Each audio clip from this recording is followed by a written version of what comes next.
I knew something was going on right away. And I remember waking up one morning and Dad was gone. Wait a second, we have things to do today. And I asked my mom where he went, and she said that he had to go out to New Jersey to visit the family. And it wasn't until later that I found out the story. I'm Lieutenant Courtney Slater, and my family survived suicide.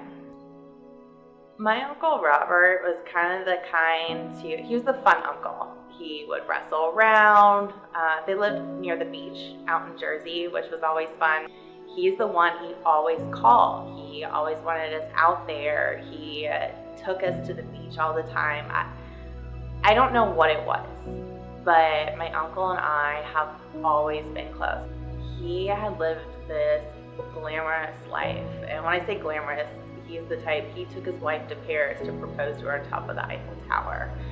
He wanted to go above and beyond and support his family, and he felt a lot of pressure to do so, that he had to live up to a certain life.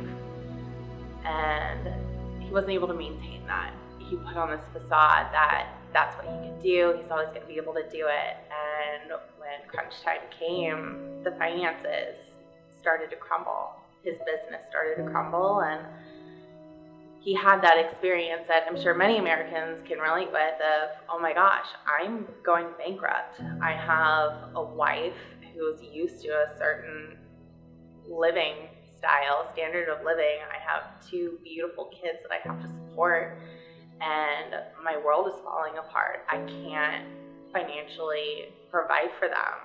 You know, my wife deserves better, my kids deserve better. I feel like I'm failing.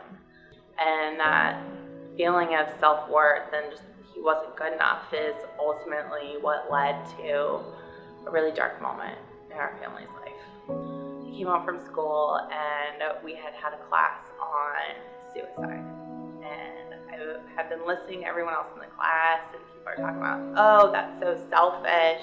You know, people that commit suicide, they're just selfish people. They're not thinking about anyone but themselves. And as a very young, impressionable person, I'm like, yeah, you're right. Like, that is so selfish.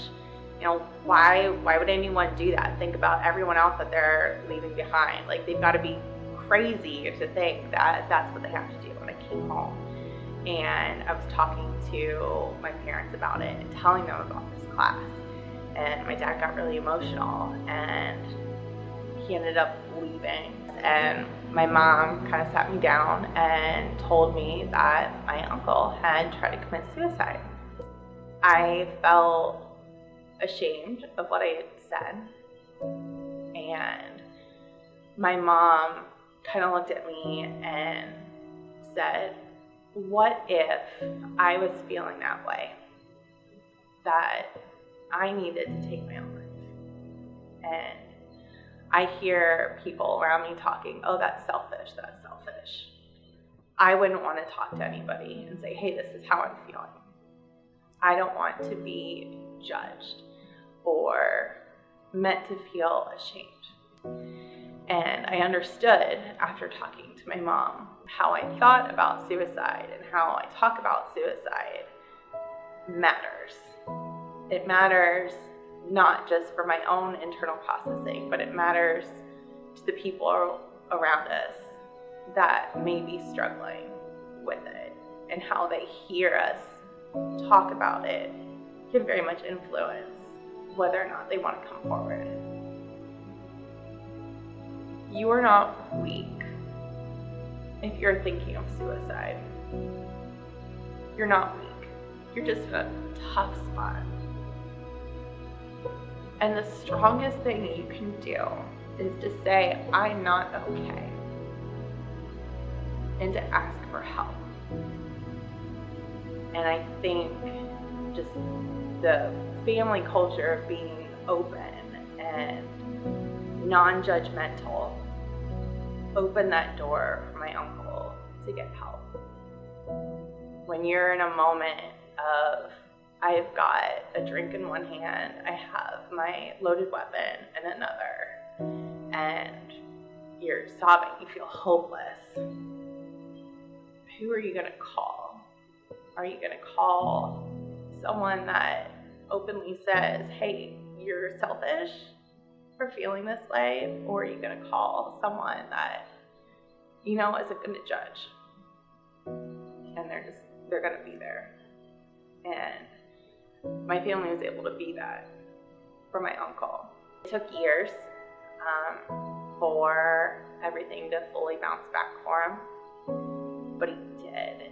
And that was huge. And looking back, we can see, like, he's rebounded 10 times over. He had 2 kids at the time, now he has 4. You know, one just graduated from college this year, the other's at UCLA. One is off to Boston as a freshman, his other is a junior in high school. Like, his family is thriving. He has bounced back financially. He's living his dream. He's still with his wife, who we just love and adore and respect so much for holding on during those really tough times. And we don't say it out loud, but we all know that, you know, he was able to recover because we all came together and we helped and we supported and we truly loved unconditionally. If he hadn't have had us there, or if he hadn't have been able to put all pride aside and reach out for help even in that last moment effort, then he wouldn't have had the opportunity to recover like he did. Make yourself someone that someone can go to and not feel judged and not feel like you're going to shame them out of feeling the way that they are. You know, you may not be able to fix whatever it is in their life that's going wrong that's causing them to feel that way, but you can contribute to everything else in their life. So they know that, hey, if this one piece isn't worth living for, I've got all these other things that are. And that's important to hold on to. And if you're not sure how to do that, find someone else that can.